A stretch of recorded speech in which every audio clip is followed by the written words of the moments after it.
If you go back to the 70s in the US, which is what I would say when globalization, which is very much tied to free trade, came to the fore. And it was very much driven by the fact that the US had pretty high rates of inflation. Towards the end of the 1970s, it was double-digit inflation. So there was a lot of pressure on the governments to do something about inflation and bring down the cost of goods. And it was about that time that US corporations started developing stronger trading partners in China. What we discovered that when you look at one of our biggest retailer like Walmart's, 60% of what Walmart sells is made in China.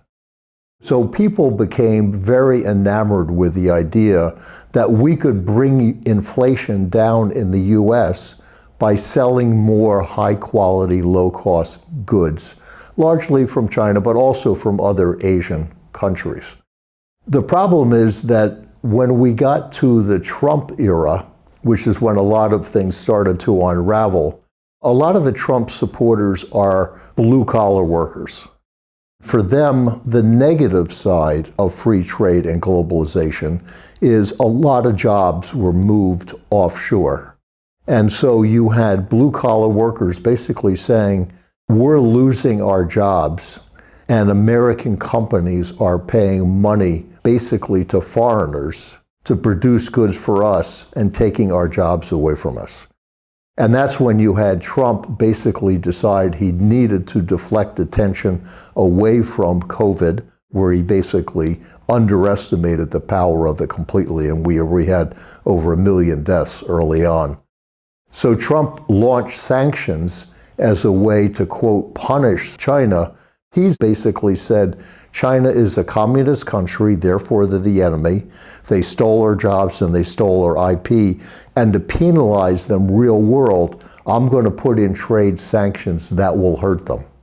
But what people are now gradually discovering is that it's also hurting ourselves, because inflation did start to go back up again.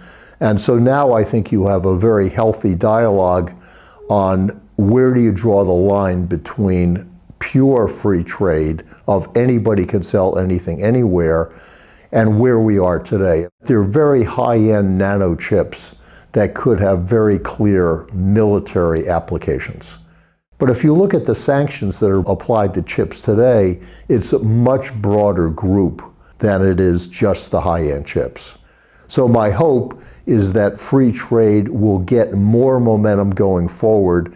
There will continue to be tariffs and sanctions, but they'll be very selectively used for a very specific purpose.